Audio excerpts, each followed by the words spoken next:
休日、A はあまりにも暇だったので、近所の古びたレンタルビデオ屋にビデオを借りに行った。するとそこはもう閉めるらしく、閉店セール中だった。店内にはどれでも1本100円で古いビデオを売り払っているコーナーもあり、A はそこでどうせなら埋もれている名作を見つけて得しようと、張り切ってビデオを漁った。しかし思った以上にほとんど聞いたこともないダ作ばかりで、A はがっかりした。当たり前だ、だから100円なのだ。しばらくして諦めかけた A だが、一つだけ目に留まるビデオがあった。走る男。そうタイトルだけ記された、なんとも斬新なパッケージのビデオ。しょうがない、どうせ100円だし暇つぶしになればそれでいいか。A は自宅に帰ると早速ビデオを再生した。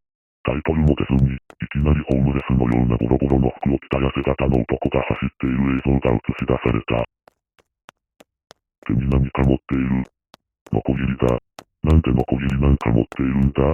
それにしてもこの男、こんな全力疾走しているのにバテるどころか汗一つかかず、スピードを落とす気配さえ一向に見せない。そういえばさっきからこの男、見たことあるような道を走ってないか。A はだんだんと胸騒ぎがし始めた。嫌な予感がする。あれ、この道は、この角を曲がったら、次のカットで胸騒ぎは確信になった。ああ、やっぱりだ。この男は家に向かってきている。しかし、気づいた時には男は家のすぐ前までついていた。いつの間にか、カメラは男の視点になっていた。画面は古いアパートの A が住んでいる2階部分を映している。急いでベランダから外を覗くと、いる。あの男が、男は迷わずベランダの柱をノコギリで切り始めた。わけのわからない A はとりあえず、おい、何すんだよ。やめろよ。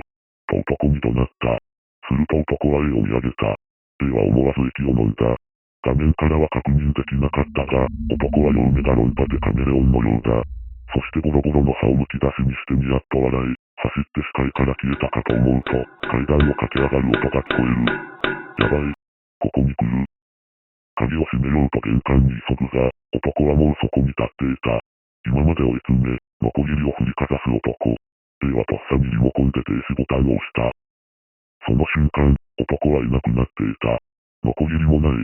A はすぐにビデオからテープを引っ張り出してゴミ箱に捨てた。A の部屋のベランダの柱には、深々とノコギリの跡が残っていた。